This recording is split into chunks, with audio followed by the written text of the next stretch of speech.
Assalamu alaikum students. In this video we are going to discuss Punjab Land Revenue Act 1967. Dear students, आज की इस video के अंदर हम इस एक्ट के डिफरेंट सेक्शंस को कॉन्सेप्चुअली और डीपली डिस्कस करेंगे. Before going towards the sections of this act, कुछ टर्म्स और कुछ अल्फाज ऐसे हैं जिनके मीनिंग्स को अगर हम अंडरस्टैंड कर लेते हैं तो ये पूरा एक्ट अंडरस्टैंड करने में आसानी होगी. इसमें अगर आप इसका टाइटल देखें तो पंजाब लैंड रेवेन्यू एक्ट इसका टाइटल है. इसमें एक वर्ड है लैंड. ये वर्ड लैंड को समझना बहुत ज़रूरी है इस एक्ट को समझने के लिए. लैंड से मुराद एग्रीकल्चरल लैंड है, ऐसी ज़मीन है जिसके ऊपर काश्तकारी की जाएगी, जिसके ऊपर एग्रीकल्चरल एक्टिविटीज़ की जाएंगी. हर किस्म की वो लैंड जिसके ऊपर एग्रीकल्चरल एक्टिविटीज़ परफॉर्म की जाएंगी, काश्तकारी की जाएगी, कोई फसलें उगाई जाएंगी, उस लैंड को क्या कहेंगे? Agricultural land. और उस लैंड पे ये वाला जो एक्ट है वो अप्लाई होगा. दूसरी टर्म जो है वो है लैंड रेवेन्यू. लैंड रेवेन्यू क्या होता है? लेट्स सपोज कि एक ऑनर है, उसकी 20 एकड़ ज़मीन है, ठीक है, और उसका नाम है अली.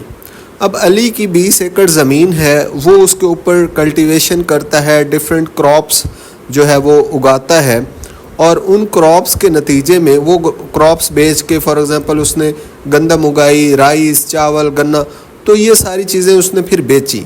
बेच के उसकी एक इनकम आई. उस इनकम जो अली ने अपनी ज़मीन से एग्रीकल्चरल एक्टिविटी करके इनकम कमाई है, उस इनकम के ऊपर गवर्नमेंट एक टैक्स लगाती है. उस टैक्स को, उस इनकम के अंदर जो गवर्नमेंट का हिस्सा होता है, उस हिस्से को, उस टैक्स को लैंड रेवेन्यू कहा जाता है. एक बात आपने ये माइंड में रखनी है कि लैंड एग्रीकल्चरल लैंड है और लैंड रेवेन्यू जो है वो एग्रीकल्चरल लैंड से आने वाली इनकम के ऊपर लगने वाला टैक्स है. ठीक है जी.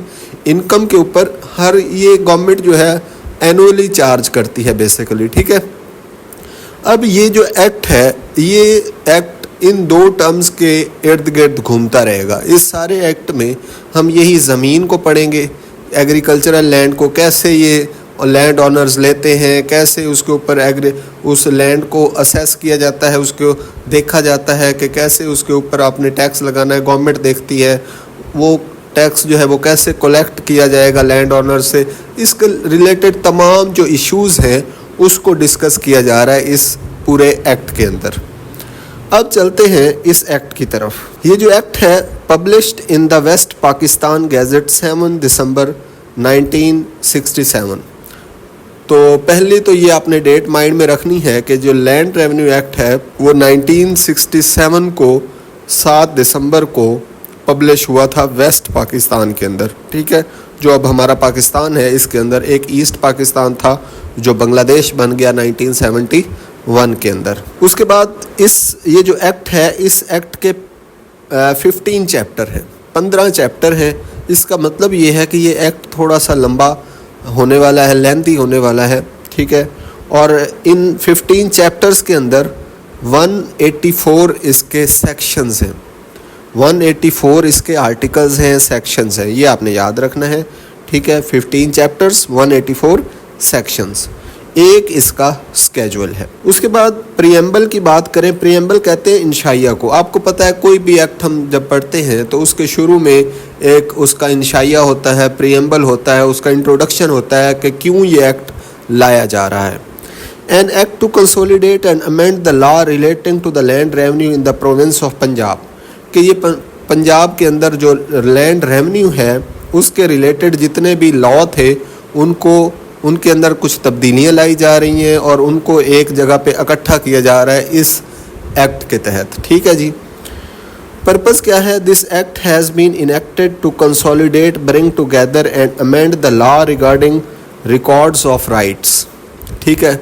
मतलब ये कि जो लैंड के रिकॉर्ड्स हैं उनको क्या किया जाएगा, तब कुछ उसके अंदर राइट्स के अंदर तब्दीलियाँ लाई जा रही हैं. ये अभी हम आगे जाके डिस्कस करते हैं कैसे क्या हो रहा है इसके अंदर. Deal with the assessment. ये एक बड़ी इंपॉर्टेंट टर्म है, assessment and collection of land revenue.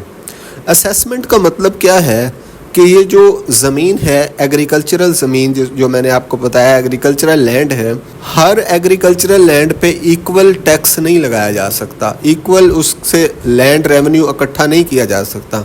आपको पता होगा कि हर एग्रीकल्चरल लैंड डिफरेंट क्या प्रोड्यूस करती है, क्रॉप्स प्रोड्यूस, उसके अंदर डिफरेंट एबिलिटीज़। कुछ ज़मीनें ऐसी होती हैं जो ज़्यादा फर्टाइल होती हैं, कुछ ज़मीनें ऐसी होती हैं जो बंजर होती हैं, कुछ जो है वो अच्छी प्रोडक्शन नहीं दे, कुछ ज़मीनें ऐसी होती हैं जिनके ऊपर फैसिलिटीज़ नहीं होती, ठीक है, उनको नहरी पानी नहीं लग रहा होता, इरीगेटेड नहीं होती, कुछ ज़मीनें ऐसी जो इरीगेटेड होती हैं। तो इन तमाम चीज़ों को देख के फैसिलिटीज़ को, फर्टिलिटी को, उसके बाद अपॉर्चुनिटीज़ को जो एग्रीकल्चरल लैंड को मुहैया है, उसके मुताबिक क्या किया जाता है, असेसमेंट की जाती है, एक तखमीना लगाया जाता है, ठीक है जी। अब इस एक्ट के तहत क्या किया जाएगा, असेसमेंट भी की जाएगी उन एग्रीकल्चरल लैंड्स की। ये अब हम आगे जाके देखेंगे कि कैसे असेसमेंट की जाएगी। उसके बाद कलेक्शन ऑफ लैंड रेवेन्यू। अब इस असेसमेंट के अकॉर्डिंग जो है वो लैंड रेवेन्यू, जैसा कि मैंने बताया कि जो गवर्नमेंट का टैक्स है वो असेसमेंट के हिसाब से लिया जाएगा। जो ज़्यादा ज़मीन के ऊपर ज़्यादा अपॉर्चुनिटीज़ हैं, जिसके अंदर ज़्यादा फैसिलिटीज़, फर्टिलिटी है, उससे ज़्यादा लिया जाएगा, जैसा कि आपको पता है। और जो कम फर्टिलिटी वाली ज़मीन होगी उससे कम टैक्स रिसीव किया जाएगा। आपको पता चल गया असेसमेंट क्या होती है। उसके बाद नेक्स्ट है explain the appointment and functions of revenue officers. ये जो रेवेन्यू ऑफिसर्स होने हैं जिन्होंने जाकर पैसे कलेक्ट करने हैं, असेसमेंट करनी है, ज़मीनें चेक करनी है, ठीक है, ये सारे ज़मीन एग्रीकल्चरल लैंड के रिलेटेड जितने भी इश्यूज़ हैं उनको जो डील करना है ऑफिसर्स ने, उनको कहते हैं जी रेवेन्यू ऑफिसर्स, ठीक है जी। उनके फंक्शंस और उनकी अपॉइंटमेंट्स, उसके बारे में ये एक्ट हमें बताता है। Cover other matters related to connected with land revenue administration in Punjab. और उसके अलावा बाकी तमाम मैटर्स जो है पंजाब के अंदर, उसको भी ये कवर करता है। चलते हैं चैप्टर 1 की तरफ। चैप्टर 1 जो है वो प्रिलिमिनरी है, इंशाइया है, इब्तदाइया है, ठीक है। अच्छा, जैसे कि हर चैप्टर के अंदर सबसे पहले शॉर्ट टाइटल बताया जाता है, उसके बाद एक्सटेंट बताई जाती है कि इसका दायरा कार कितना है और कमेंसमेंट के कब लागू होगा। तो शॉर्ट टाइटल इस एक्ट का है, this act is called as the Punjab land revenue act 1967। ये इसका जो है वो फुल नेम है, ये आपने याद रखना है। It applies to the whole province of Punjab except the tribal areas. ये एक नई चीज़ आई है। इससे पहले हमने जितने भी पढ़े थे, पीरा एक्ट पढ़ा था, वो हमने देखा कि होल ऑफ पंजाब, उसके अलावा हमने देखा होल्डिंग एक्ट, वो भी whole of Punjab, price control act, वो भी होल ऑफ पंजाब। तो ये वाला जो है ये पंजाब में है, लेकिन इसमें एक एक्सेप्शन आपने याद रखनी है कि ट्राइबल कबायली इलाके जो पंजाब के हैं, जो उस टाइम थे, अब तो मेरा ख्याल है नहीं है, जो उस टाइम कबायली इलाके थे या देही इलाके थे, उन पे ये एक्ट जो है वो लागू नहीं होता था, ठीक है जी। इससे एमसीक्यूज़ बनाया जा सकता है। Whole of Punjab except tribal areas, urban areas, agricultural areas, ये 3 ऑप्शन 4 ऑप्शन आपको दे सकता है, तो आपने माइंड में रखना है। उसके बाद थर्ड है जी, this act are any specific part of it will start in such areas and on such dates as the government may notify. अच्छा, ये इसकी कमेंसमेंट के बारे में, अब ये लागू कब होगा, जब गवर्नमेंट जो है डेट और एरिया को स्पेसिफाई करके नोटिफिकेशन में बता देगी कि इस डेट को इस एरिया के ऊपर ये एक्ट लागू हो जाएगा। Power to except any area from provisions unsuited thereto. अच्छा, ये पावर किसके पास है, अगर किसी एरिया को आपने उसमें से निकालना है, एक्सेप्शन देनी है, तो वो पावर्स किसके पास हैं वो देखते हैं। If government thinks that any provision of this act is unsuitable for any area, it may exclude। अगर गवर्नमेंट ये देखती है कि कोई प्रोविजन इस एक्ट का कोई ऐसा लॉ है जो किसी एरिया पे सूटेबल नहीं है, तो गवर्नमेंट उसको निकाल सकती है, उस पे एक्सेप्शन दे सकती है उस एरिया को। तो कौन, ये किसके पास अथॉरिटी है, गवर्नमेंट के पास। आपने याद रखना है कि इस लॉ के अंदर जो हाईएस्ट अथॉरिटी है वो कौन है, गवर्नमेंट। इससे पहले जितने भी लॉज थे उनके अंदर भी हाईएस्ट अथॉरिटी कौन थी, पंजाब गवर्नमेंट, ठीक है जी। हाईएस्ट अथॉरिटी पंजाब गवर्नमेंट है। सो गवर्नमेंट जो है वो एक्सेप्शन दे सकती है दैट एरिया बाय नोटिफिकेशन। अच्छा, ये नोटिफिकेशन के ज़रिए होगी एक्सेप्शन। उसके बाद government may make special rules for excluded areas. अब जो जिन एरियाज़ को एक्सेप्शन दी है, वो जिन पे ये वाला एक्ट लागू नहीं होना, उनके ऊपर कोई ना कोई एक्ट या कोई ना कोई रूल्स तो लागू होंगे।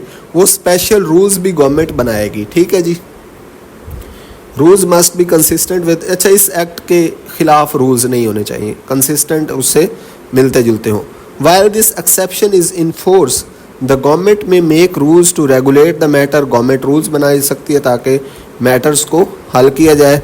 Excluded these rules must be consistent as possible with this act. ये आपने याद रखना है कि जो रूल्स गवर्नमेंट बनाएगी वो इस एक्ट के साथ कंसिस्टेंट होने चाहिए, मिलते हुए होने चाहिए। ठीक है, इसके साथ कंट्राडिक्टरी नहीं होने चाहिए, ये आपने माइंड में रखना है। And mention the period for which the exception will remain in force.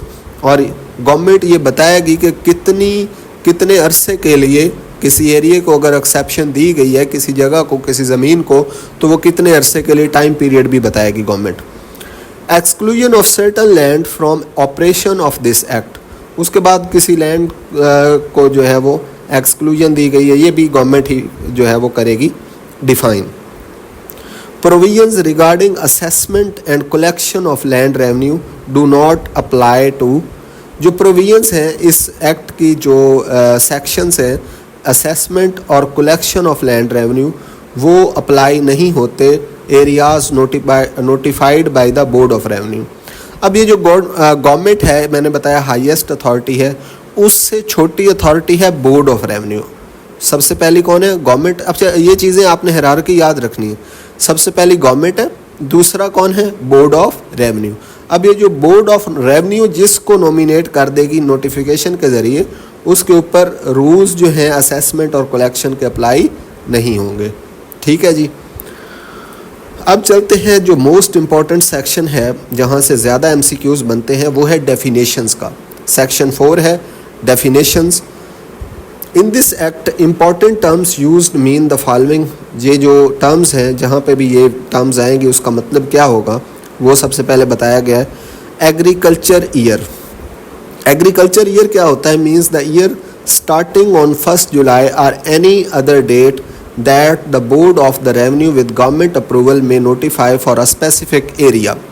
Agriculture year basically क्या होता है? एक ख़ास डेट रखी जाती है, उस डेट से लेके आगे 12 महीने उसी डेट तक, मतलब एक पूरा साल जो है उसको क्या कहेंगे? एग्रीकल्चर ईयर कहेंगे। अब ये जो इस लॉ के अंदर बताया गया है वो 1 जुलाई है। ठीक है, एग्रीकल्चर ईयर शुरू होता है 1 जुलाई से और ख़त्म होगा 1 जुलाई पे ही आके। ठीक है, 1 जुलाई से लेके 1 जुलाई तक एक पूरा जो ईयर है इसको कहेंगे एग्रीकल्चर ईयर। इस एग्रीकल्चर ईयर के मुताबिक क्या किया जाएगा? टैक्स जो है या लैंड रेवेन्यू जो है वो कलेक्ट किया जाएगा। ठीक है, अब ये 1 जुलाई तो बता दिया गया, स्टैंडर्ड बता दिया गया। अगर ये डेट चेंज करनी हो, ठीक है, फॉर एग्जांपल किसी ने ओनरशिप ली है जून में या अगस्त में, तो उसके मुताबिक फिर उस ओनरशिप, उसने जो लैंड रेवेन्यू पे करना है नए बंदे ने, उसने तो अपने हिसाब से पे करना है। तो वो कौन डिसाइड करेगा? वो डिसाइड करेगा जी board of revenue with government approval. Government approval के ज़रिए बोर्ड ऑफ रेवेन्यू इस 1 जुलाई की डेट को चेंज कर सकता है और नोटिफाई करेगा स्पेशल एरिया के लिए कि इस एरिया को हमने जो एग्रीकल्चरल ईयर की डेट दी है वो ये दी है, और उसका अप्रूवल कौन देगा? गवर्नमेंट देगी, और बोर्ड ऑफ रेवेन्यू जो है वो उसको लागू करवाएगा। अब एग्रीकल्चरल ईयर का आपको पता चल गया, एक कंप्लीट ईयर जो 1 जुलाई से शुरू होता है या उस डेट से शुरू होता है जो बोर्ड ऑफ रेवेन्यू गवर्नमेंट के अप्रूवल से डिफ़ाइन करती है और उसी डेट को आके ख़त्म होता है। ये कंप्लीट ईयर क्या कहलाता है? Agricultural year. उसके बाद नेक्स्ट है अराजी रिकॉर्ड।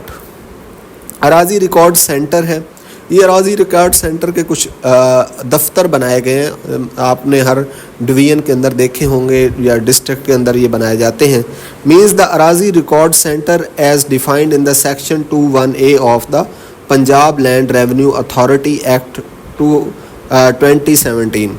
अच्छा, ये आपने याद रखना है कि जो अराजी रिकॉर्ड सेंटर है वो Punjab land records authority act जो है 2017 की, उसके तहत बनाए गए हैं। ठीक है, ये एमसीक्यूज में पूछा जा सकता है। अराजी रिकॉर्ड सेंटर्स से क्या मुराद है? अराजी रिकॉर्ड सेंटर से मुराद वही अराजी रिकॉर्ड सेंटर्स हैं जो Punjab land records authority act 2017 में डिफ़ाइन किए गए हैं। ठीक हो गया जी। उसके बाद चलते हैं अरियार्स ऑफ लैंड रेवेन्यू। अब ये अरियार्स वर्ड जो है इसका मतलब होता है बकाया जात।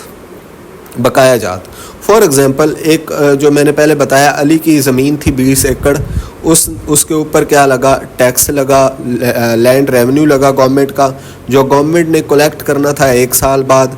उसने फॉर एग्ज़ाम्पल 1 साल के अंदर अपनी सारी फसलों से 20 लाख रुपए इनकम कमाई। उस 20 लाख के ऊपर 5% फॉर एग्ज़ाम्पल क्या था? टैक्स था। अब वो 5% टैक्स अगर उसने फर्स्ट जुलाई उसकी लास्ट डेट थी, 1 जुलाई को अगर उसने पे नहीं किया, ठीक है, अब 1 जुलाई को उसने पे नहीं किया, 10 जुलाई हो गई, 20 जुलाई हो गई, तो वो क्या हो गया? पेएबल लैंड रेवेन्यू है, जो अभी देना है गवर्नमेंट को, अभी दिया नहीं है।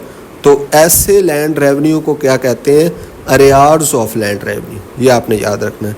ऐसा लैंड रेवेन्यू जो गवर्नमेंट को डेट के जो फिक्स डेट थी तब तक पे नहीं किया गया, अभी उसको पे करना है, उसको कहते हैं अरियार्स ऑफ लैंड रेवेन्यू।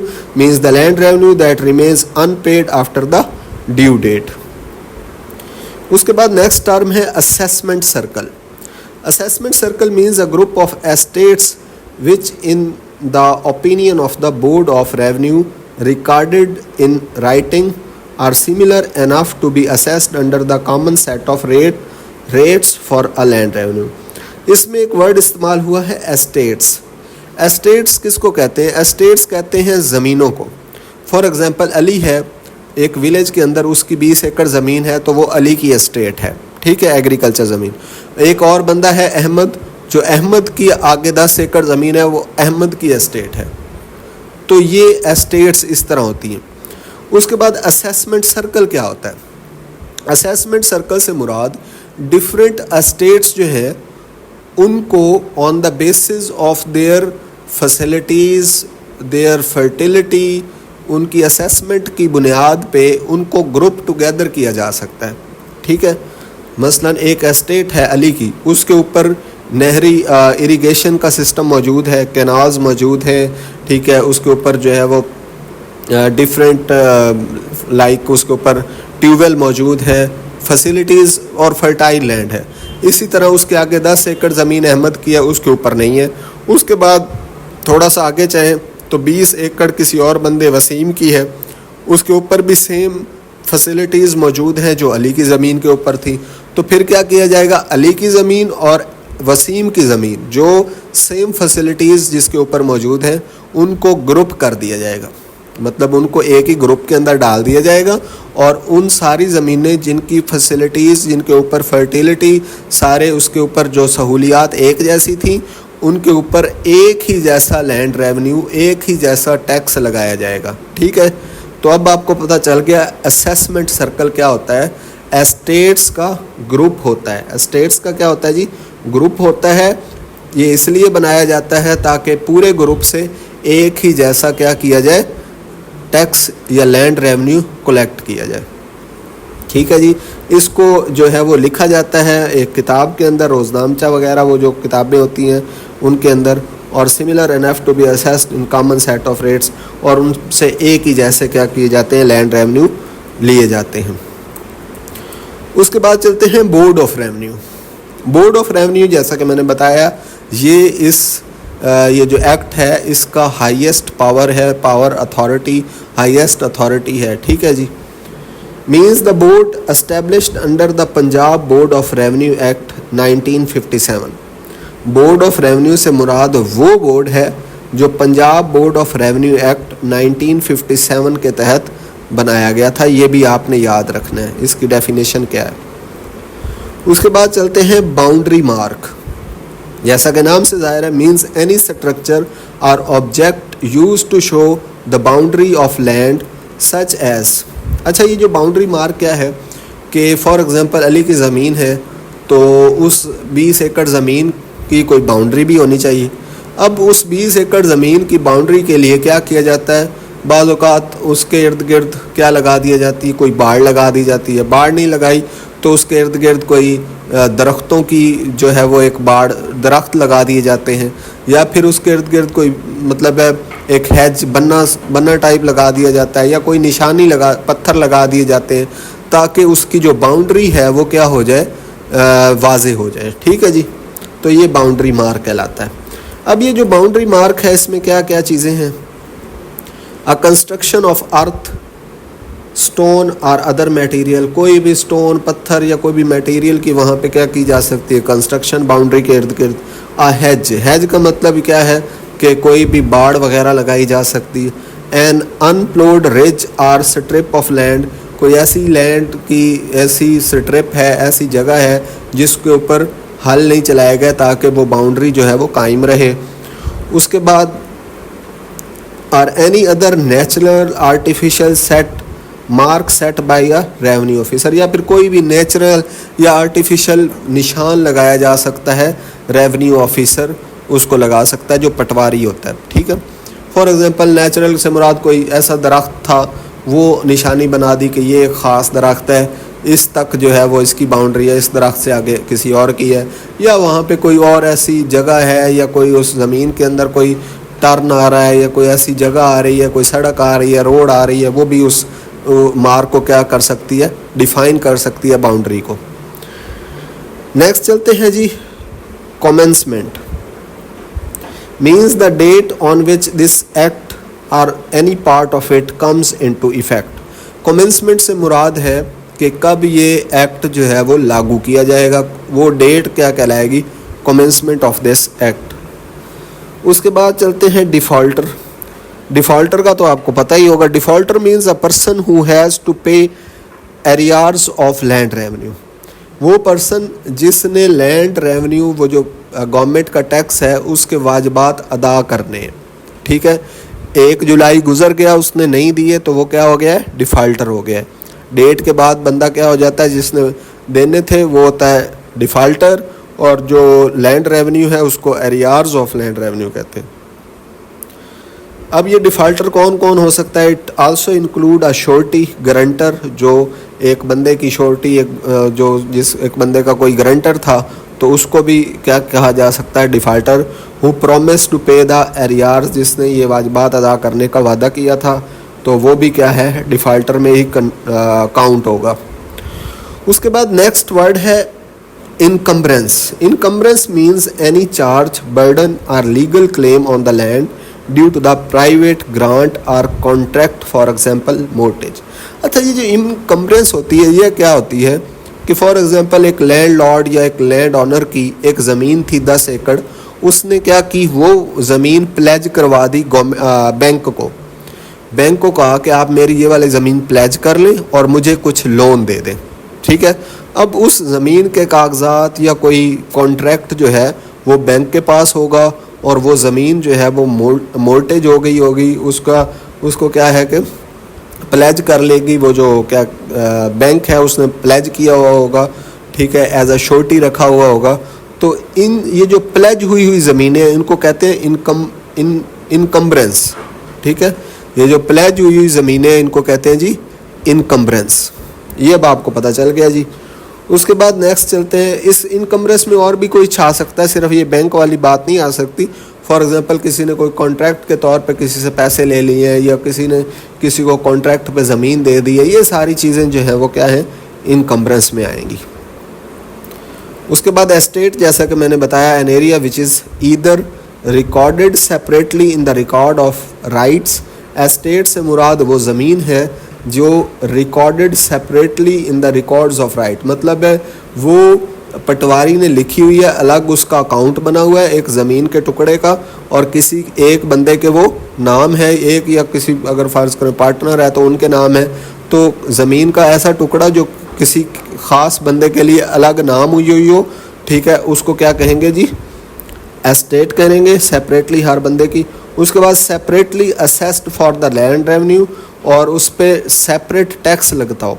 ठीक है, मतलब ज़मीन का एक ऐसा हिस्सा जिसके ऊपर एक अलग अकाउंट बना हुआ हो, ठीक है, गवर्नमेंट के खाते के अंदर, और उसके ऊपर असेसमेंट भी अलग की गई हो, उसके ऑनर्स भी अलग हों, और उसका जो है वो रिकॉर्ड ऑफ राइट्स में जो नाम लिखे हुए हैं वो भी अलग हो। ये सारी चीज़ें, एक अलग ज़मीन का टुकड़ा जो किसी बंदे या लैंड ऑनर के नाम हो, उसको क्या कहेंगे?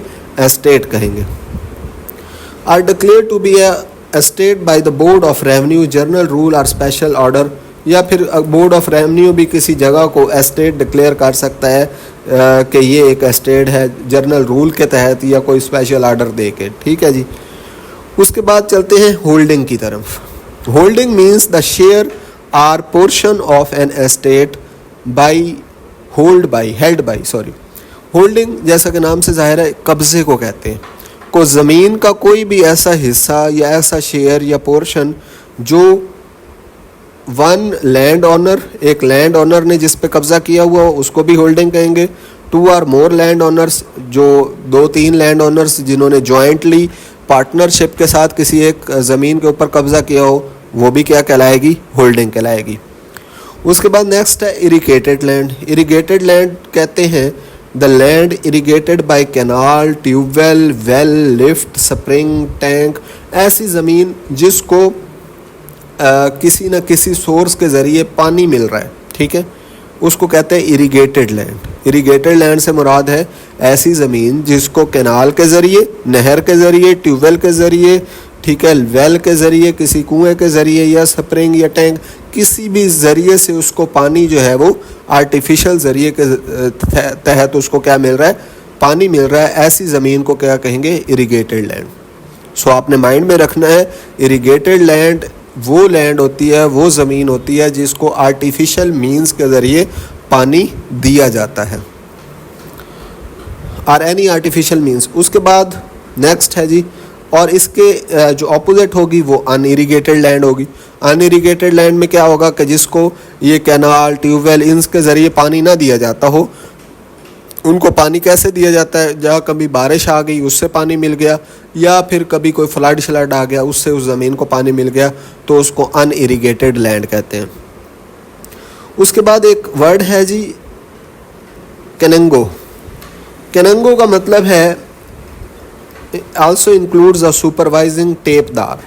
टेपदार कौन होता है? टेपदार होता है जी पटवारी। टेपदार को सिंध में और इन एरियाज़ में कहते हैं पटवारी को टेपदार, ठीक है। टेप आपने देखा होगा, वो जो ज़मीन को नापने वाली टेप होती है, उससे ये नाम लिखा है कि जो ज़मीन की पैमाइश वगैरह रखता है, उसको रिकॉर्ड्स रखता है, उसको टेपदार कहते हैं, और पंजाब में इसको पटवारी ही कहते हैं, ठीक है जी। टेपदार हो गया। अब ये जो टेपदार है, पटवारी है, इससे ऊपर वाला ऑफिसर क्या है? वो है कोनेंगो। टेपदार का सुपरवाइजिंग ऑफिसर क्या है? कोनेंगो। टेपदार एक ज़मीन की जितनी भी पैमाइशें, जो भी रिकॉर्ड्स, एक ज़मीन के सारे रिकॉर्ड्स अपनी एक बुक के अंदर लिखता है, ठीक है। और वो सारे रिकॉर्ड्स, मतलब एक ज़मीन है, उसकी बाउंड्री भी उसके पास लिखी हुई होती है, उसके ऊपर कौन कौन सी फसलें, कौन उसकी फैसिलिटीज़, उसकी फर्टिलिटी, सारा कुछ उसके अंदर रिकॉर्ड होता है। वो रिकॉर्ड पेश करता है कोनेंगो को, ठीक है। अब ये जो कोनेंगो है, ये क्या करता है? उस रिकॉर्ड को वेरीफाई करता है। ये जाता है उस ज़मीन पर, देखता है कि क्या वाकई ये उस अली की ज़मीन है या नहीं। फॉर एग्ज़ाम्पल, पटवारी ने अगर 20 एकड़ अली की ज़मीन रिकॉर्ड में लिखी हुई है, तो कोनेंगो जाएगा और अली से वेरीफाई करेगा कि क्या तुम्हारी 20 एकड़ ज़मीन है। अगर वो कहेगा है तो दैट्स ऑल। अगर वो कहता है नहीं मेरी तो 17 एकड़ ज़मीन है, अगर 17 एकड़ ज़मीन है, तो फिर कोनेंगो अपने से ऊपर वाले ऑफिसर तहसीलदार या सब तहसीलदार से रब्ता करेगा और उसको बताएगा कि ये एरर है, और रिकॉर्ड्स के अंदर फिर वो आगे जो है वो उसको प्रोसेस करेंगे। तो ये कोनेंगो से मुराद एक ऐसा ऑफिसर है जो पटवारी और तहसीलदार के दरमियान में इंटरमीडिएट काम करता है, ठीक है जी। ये सुपरवाइज़र होता है पटवारी का। इसको जो है वो सुपरवाइजिंग टेपदार भी कहते हैं, मतलब टेपदार का सुपरवाइज़र। उसके बाद landlord.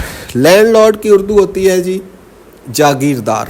Jagirdar means a person under whom a tenant holds land and to whom the tenant is or would be in if not for a special contract liable to pay rent. Tenant का मतलब क्या होता है? टेनांट का मतलब होता है जागीरदार। उसके नीचे क्या होते हैं? डिफरेंट वर्कर्स उसके काम कर रहे होते हैं लैंडलॉर्ड के नीचे। और जो लैंडलॉर्ड अपनी ज़मीन किसी दूसरे बंदे को रेंट पे देता है, तो जिसको वो रेंट पे ज़मीन दी गई है उस बंदे को कहते हैं टेनांट। ठीक है जी।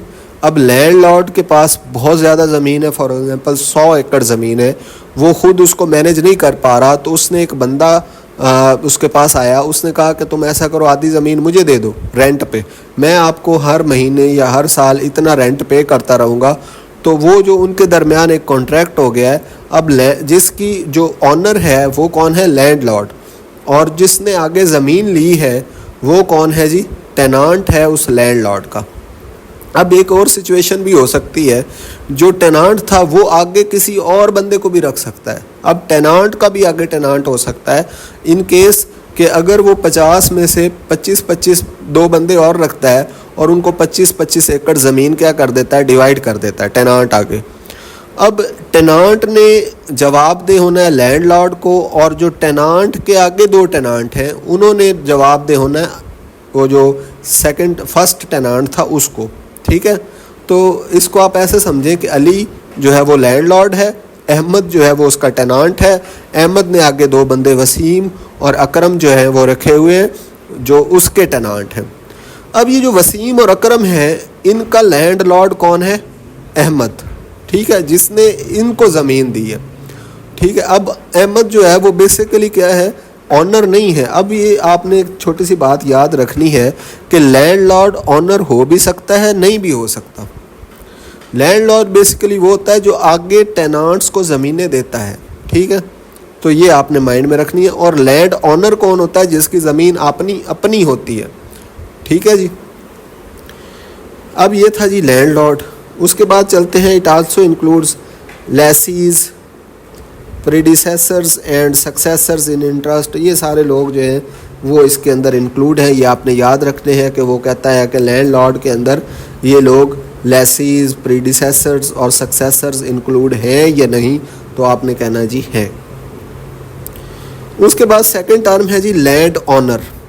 Land owner includes a person to whom a holding has been transferred. ऐसा बंदा जिसके पास ज़मीन का कब्ज़ा हो, जिसकी रजिस्ट्री हो, वो क्या होगा? लैंड का ऑनर होगा। To whom an estate or holding has been let in farm for recovery of arrears of land, जिससे क्या किया जाएगा कि जो ये अगर लैंड के कोई लैंड रेवेन्यू के बकाया जात हैं उस लैंड ऑनर से क्या किए जाएंगे? लिए जाएंगे। उसके बाद है or who is in possession of an estate. Estate का जो मालिक है और पार्ट ऑफ इट या इसके किसी भी हिस्से का, enjoys profit from an estate. Estate की सारी इनकम जो है जिसके पास जाती है वो कौन है जी? Land owner. A tenant is not a land owner. ये मैंने पहले भी बताया कि टेनांट जो है वो लैंड ऑनर नहीं है। ठीक है। टेनांट क्या होता है? बेसिकली किराएदार होता है, ज़मीन का किराएदार, जिसको जो लैंड लॉर्ड है वो रखता है। अब टेनांट जो है वो लैंड लॉर्ड हो सकता है क्योंकि वो आगे किसी को ज़मीनें दे सकता है, लेकिन वो लैंड ऑनर नहीं हो सकता। उसके बाद चलते हैं नेक्स्ट, लैंड रेवेन्यू। ये तो मैंने आपको बताया, means revenue assessed assessable under this act or other laws. It includes any additional rates due to increase in land value from irrigation। Land revenue जो है वो सारा टैक्स होगा, और ये एडिशनल रेट्स, अगर ज़मीन के कोई रेट्स वगैरह बढ़े हैं तो उस पर एडिशनल जो टैक्स होगा वो भी लैंड रेवेन्यू ही कहलाएगा। ठीक है। उसके बाद लीगल प्रैक्टिशनर, जैसा कि नाम से जाहिर है लीगल प्रैक्टिशनर कोई वकील टाइप बंदा होगा। Means a legal practitioner as defined in the legal practitioners acts 1879। ये एक लीगल प्रैक्टिशनर एक्ट है, उसके तहत जो लीगल प्रैक्टिशनर की डेफिनेशन है वही क्या है? लीगल प्रैक्टिशनर है इस लैंड रेवेन्यू एक्ट के अंदर। अब इसके अंदर मुख्तार जो है वो शामिल नहीं है।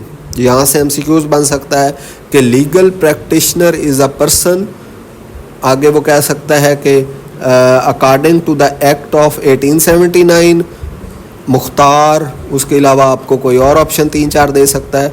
तो आपने जो है वो लीगल प्रैक्टिशनर एक्ट 1879 के मुताबिक जो डेफिनेशन है वो आपने, अब वो डेफिनेशन आपको पढ़ने की ज़रूरत नहीं है, आपने सिर्फ ये याद रखना है कि उस डेफिनेशन के मुताबिक जो लीगल प्रैक्टिशनर है वही लीगल प्रैक्टिशनर इसके अंदर यूज़ होगा, मुख्तार उसके अंदर ऐड नहीं है। ठीक है जी, ये आपने माइंड में रखना है।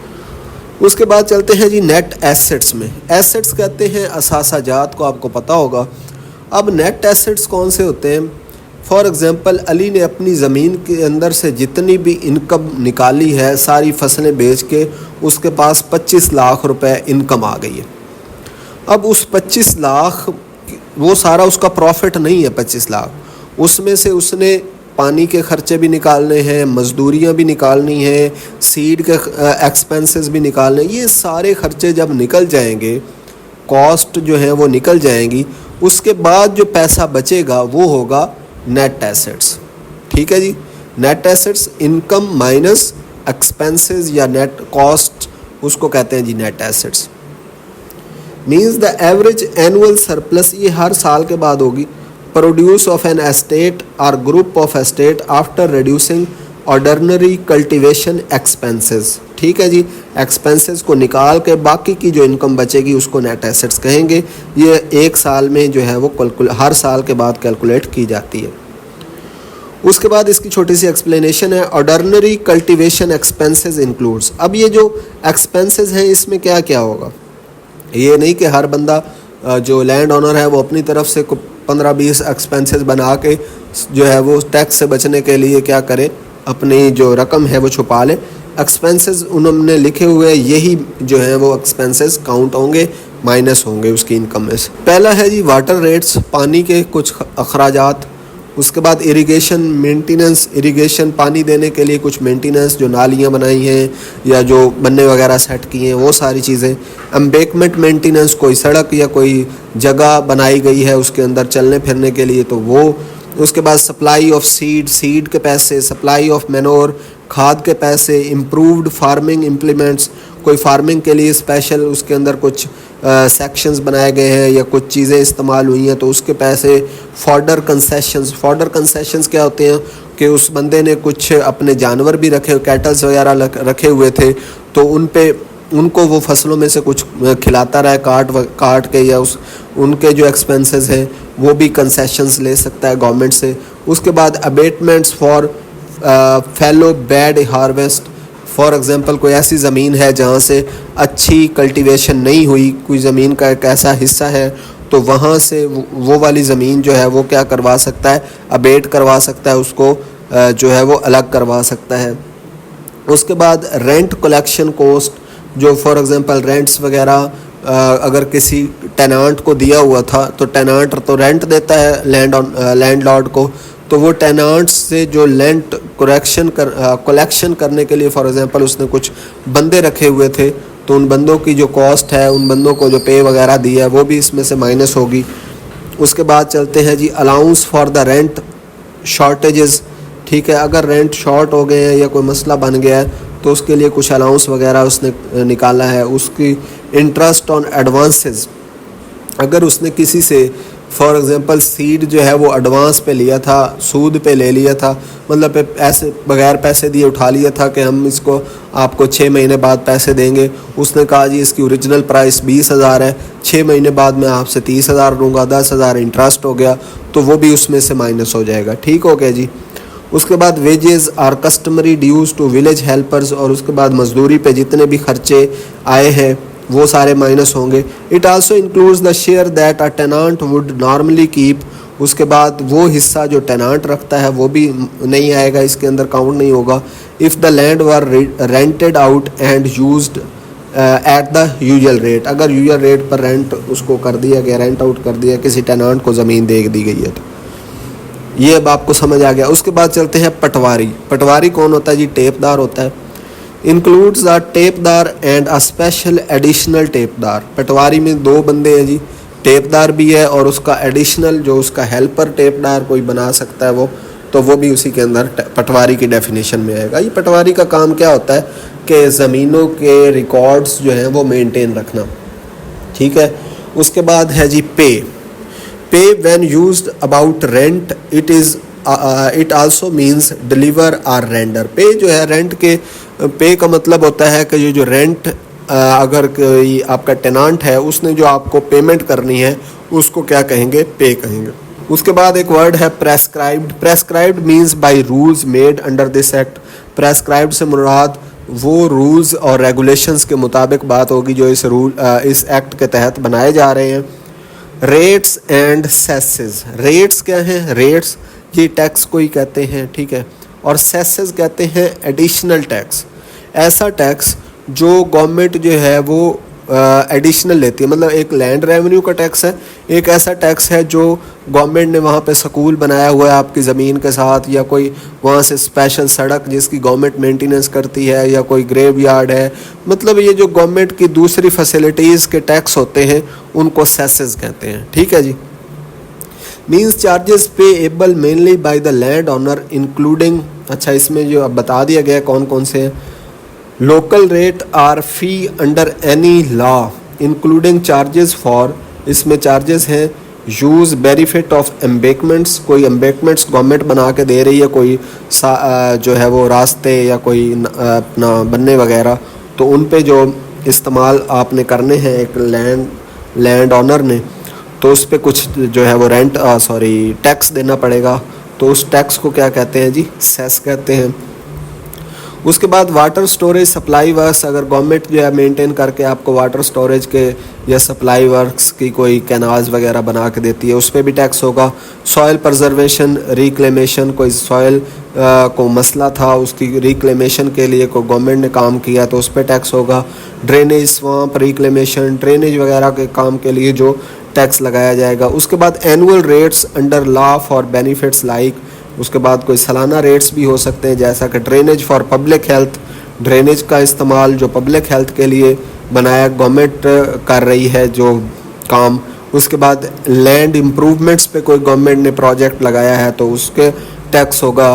प्रॉपर कल्टीवेशन और इरिगेशन, इसके ऊपर कोई प्रोजेक्ट गवर्नमेंट करेगी तो उसका भी टैक्स होगा। फ्लड और इरोजन प्रोटेक्शन, फ्लड प्रोटेक्शन के लिए जो गवर्नमेंट स्टेप्स लेती है उसका टैक्स। विलेज ऑफिसर्स सेस, अब ये जो विलेज ऑफिसर्स हैं पटवारी वगैरह हैं इनको तनख्वाहें भी तो देनी है, वो तनख्वाहें कहाँ से आएंगी? सेस में से आएंगी, टैक्स में से आएंगी, ठीक है जी। उसके बाद any sum payable for village expenses, village expenses के लिए कोई भी किसी किस्म के पैसे जो हैं वो गवर्नमेंट अपनी तरफ से नहीं देगी बल्कि आपसे टैक्स खींच के आपके ही विलेज के ऊपर लगाया जाएगा। उसके बाद नेक्स्ट है जी rent. Rent means whatever a tenant pays to the landlord. Rent से मुराद वो रकम है जो एक टेनांट जो है वो लैंडलॉर्ड को पे करता है। Money or kind for land use occupation, जो उसने लैंड इस्तेमाल की है उसके लिए वो क्या देगा? रेंट देगा, ठीक हो गया जी। उसके बाद it does not include cess. अच्छा ये जो रेंट है इसमें सेस जो है टैक्स है वो इंक्लूड नहीं है। Other contribution and free personal services, जो पर्सनल सर्विसेज या कोई सेस वगैरह ये चीज़ें जो हैं इस रेंट के अंदर उसको आप डिफाइन नहीं करेंगे। उसके बाद नेक्स्ट है जी रेवेन्यू कोर्ट। रेवेन्यू कोर्ट का मतलब है कोई कोर्ट होगा जो रेवेन्यू के मसले, ये जो रेवेन्यू है लैंड रेवेन्यू है इसके मसाइल को सुनेगा। Means a court established as such under the tenancy law in force. Tenancy law के तहत जो कोर्ट बनाए गए थे उनको कहेंगे जी रेवेन्यू कोर्ट। उसके बाद है जी रेवेन्यू ऑफिसर। रेवेन्यू ऑफिसर कौन होगा? जो लैंड रेवेन्यू को कलेक्ट करने के लिए बंदा अपॉइंट किया जाएगा उसको रेवेन्यू ऑफिसर कहेंगे। Means a revenue officer authorised under this act to perform revenue officer duties. Revenue officer duties को परफॉर्म करने के लिए जो बंदा रखा गया है उसको रेवेन्यू ऑफिसर कहेंगे। उसके बाद survey mark. Survey mark means any mark set up by the survey of government department. जो गवर्नमेंट डिपार्टमेंट का सर्वे डिपार्टमेंट अगर वो कोई मार्क वहाँ पे सेटअप करता है तो उस मार्क को कहेंगे, उस निशान को कहेंगे सर्वे मार्क। उसके बाद है जी सर्वे नंबर। सर्वे नंबर जो है वो खसरा नंबर, इसको सर्वे नंबर को खसरा नंबर भी कहते हैं पंजाबी में। Means a separately marked land portion entered with an indicative number in the record of rights. मतलब है किसी पोर्शन को, किसी ज़मीन के किसी हिस्से को एक खसरा नंबर दिया जा सकता है या सर्वे नंबर दिया जा सकता है, जो रिकॉर्ड के अंदर उसको क्या लिख दिया जाएगा और वहाँ पे भी लगा दिया जाएगा। उसके बाद टेनांट है। Tenant mean a person who holds land under another person and is or would be without a special contract. अब टेनांट क्या होता है कि एक ऐसा बंदा होता है जो किसी और की ज़मीन पे काम कर रहा होता है और उस काम करने का क्या करता है, वो ज़मीन से जो फसलें वगैरह उगाता है और उससे का कुछ ना कुछ जो रेंट है वो देता है उस जो ऑनर होता है उसको। ठीक है जी। उनके दरमियान कोई कॉन्ट्रैक्ट भी हो सकता है। Liable to pay rent for that land, जो उसको लैंड दी गई है उसका उसने रेंट भी देना है। It excludes predecessors and successors of such person. इस पर्सनस के माँ बाप या इसका कोई औलाद शौलाद वो जो है वो टेनांट नहीं हो सकते। उसके बाद एक्सक्लूजन्स में और क्या है, a mortgage of land owner's right. उसके बाद क्या है कि लैंड ऑनर राइट्स पे कोई मोर्टेज है, कोई प्लेज वगैरह है तो वो भी उसमें शामिल नहीं है। Person to whom land is transferred farmed for arrears recovery under this act. इस एक्ट के तहत किसी और पर्सन को आपकी ज़मीन दे दी जाती है वाजिबात लेने के लिए, तो वो भी जो है वो नहीं होगा, टेनांट नहीं होगा। अ person who लीजेस unoccupied government land for subletting. और ऐसा पर्सन जो गवर्नमेंट की लैंड ले लेता है उसको यूज़ करने के लिए, तो वो भी टेनांट नहीं कहलाएगा। Tenancy means a parcel of land held by a tenant under one lease or one set of conditions. Tenancy क्या होती है, वो जो टेनांट ने ज़मीन ली है उसकी कुछ टर्म्स एंड कंडीशंस भी होंगे, उस एग्रीमेंट को क्या कहेंगे, टेनेंसी कहेंगे। ज़मीन देना टेनांट को क्या कहलाता है, टेनेंसी। उसके बाद 27A है unirrigated land. Unirrigated land means that is not irrigated artificially. Artificial means से जो इरिगेट नहीं हुई, मसलन उसके ऊपर कोई कैनाल नहीं है, कोई ट्यूबवेल नहीं है, कोई वेल नहीं है, कोई इस तरह की चीज़ें मौजूद नहीं है। वो सिर्फ़ और सिर्फ नेचुरल, जैसा कि बारिश आ गई या कोई फ्लड वगैरह आ गया, उन चीज़ों से जो इरिगेट होती है, ऐसी ज़मीन को क्या कहते हैं, अनइरिगेटेड लैंड। इसमें क्या है जी, रेन फेड लैंड जो बारिश से हो, फ्लड फेड लैंड फ्लड से जो पानी लेती है।